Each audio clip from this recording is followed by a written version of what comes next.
Nothing wrong with it. It's the way most people create. But what we've discovered is actually something else. The moment you feel gratitude, your healing begins. The moment you feel worthy and abundant, you're generating wealth. The moment you're empowered, you are moving towards your success. The moment you're in love with yourself and you're in love with life, you'll create an equal. The moment you are in awe of life, you're going to have a mystical experience. And so that's causing an effect, right? So then if you can teach people then how to create, instead of from lack or separation, but create from wholeness, and create from what we call the quantum field instead of three-dimensional reality. What's the difference? Okay, so the way first of all, it takes knowledge, okay? The quantum field is an invisible field of energy that exists beyond our senses. You can't see it, you can't smell it, you can't taste it, you can't hear it, you can't feel it.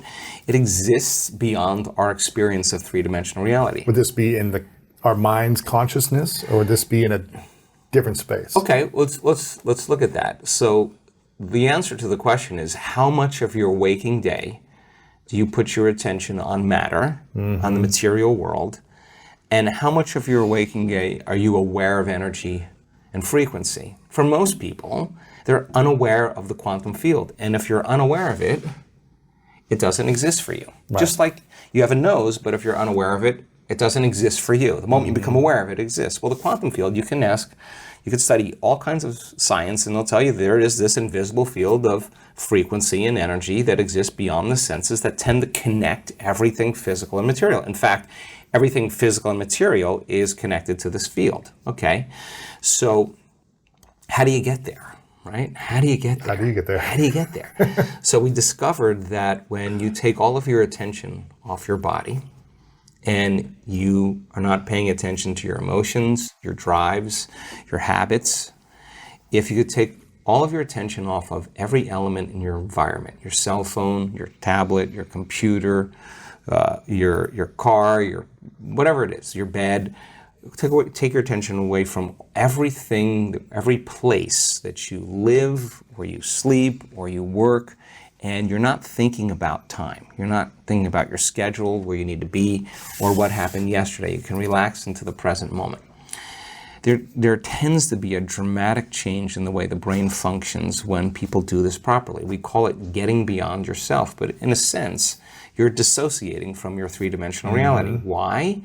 Because if you're thinking about anything in your three-dimensional reality, that's where your attention is and that's where your energy is, okay? So we kind of figured out this formula when people really become nobody, no one, no thing, nowhere, no time. They're pretty much all of a sudden outside the constraints of the Newtonian world of got to do something to get an outcome. And if you can teach people how to linger there without a name, without a face, without a profession, without a family, without a culture, without a past, without a disease, you teach them how to be in this place we call the unknown, right? And you teach them that from that place, that invisible field, is where everything material comes from. And if they could create coherence in their brain, you need a strong signal in the brain. The more coherent the brain, the more stronger the signal. What do you mean a strong signal? Okay, let's see how I could say this. When most people, when we look at brains in real time, and we're looking at people's how their mind is working. When you're under stress, okay, stress is created by not being able to predict something that's going to happen in your life, the perception that something's going to get worse or you can't control something, right? So when that occurs, we switch on that primitive nervous system called the fight or flight nervous system, and the brain goes into this very alarmed state called high beta. That means pay attention to the outer world. There's danger out there. But if it's not a predator and it's traffic or your coworker or your ex, right, this is where it gets to be a problem because it becomes very maladaptive, right? So when we're in that state and the brain is in that aroused state, we try to control and predict everything. So every person, every object, everything, every place, even your body has a neurological network in your brain, right? So as the arousal happens, we start shifting our attention to all these elements, and like a lightning storm in the clouds, the brain starts firing very, very incoherently. And when the brain's incoherent, we're incoherent. It's So just that's not a strong signal. that's not, it's a static on the wire. That's disconnection. There is no signal. Right. So when we're in that state, we're always really looking for the worst case scenario of what's going to happen, because if you prepare for the worst, anything less happens, a better chance of survival, right? So in this kind of aroused state, as we shift our attention to each one of these elements that are known in our environment, the brain starts compartmentalizing and firing out of order. And that is what creates what's called autonomic dysregulation. That causes the brain and body to get really out of balance, right? So in that state, we're over-focused. You know, when you're stressed, you're over-focused on something. You can't stop thinking about it. Our research shows that when you do that, you actually make your brain worse, because you're analyzing your problems within some disturbing emotion, and that emotion is driving you further out of balance. You're actually knocking your brain and body out of balance by thought alone, and you're driving it into these more aroused states, right? For someone that's been living like that for decades, that's their base state.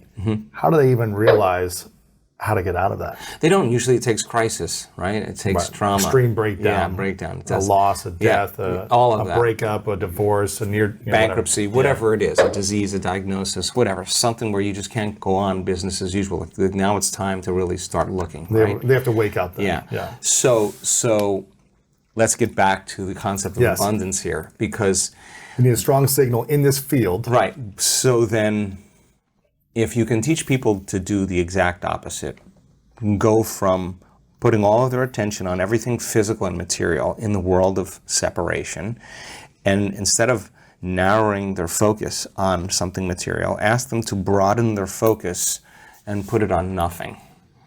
Now, I know that sounds kind of crazy, but when you put your attention on space and you divert your attention, the act of sensing without thinking actually starts to slow the brainwaves down. Not only slow it down, but all of a sudden cause the brain to start reintegrating, starts to synchronize, right? And so you see different compartments of the brain that were firing out of order start to resonate. They start to communicate. They're all of a sudden synchronizing, and what syncs in the brain kind of links in the brain. So when a person has their whole entire brain firing in rhythm, that's a very strong signal that you can send out into the field. So when that signal is strong in that position, what can you create from that space? Okay, but that's only one element. Okay. So then the clear intention tends to be a very important element that we have to get down. And the more coherent the brain, the more clear the signal for that intention. So with intention and attention, we could actually make thought more real than anything else. Now, what is that? You're saying, what would it be like to be wealthy?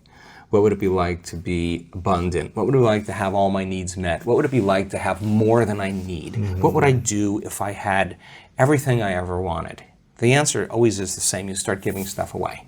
Because if an abundant person is truly abundant, why would they hold on? They would say, I'm not in lack. There's more for everybody, okay? Turns out, though, that the signal sent out isn't enough. You're going to have to draw the experience back to you. And so send the signal out to, it's coherent brain. Financial freedom, abundance, all these different things. Right. Whatever that is for you. Whatever that is for you. Putting that out there with your signal, with the intention and the attention. Right. And then how do you draw it to you? So in the physical world, in the physical world, you got to go get it. You got to do something. This is the plane of demonstration. You got to go get it, and when you're in lack until it occurs, right? But I'm hearing you say there's a way to not chase but attract. All right. So if you're creating from the field instead of from matter, right?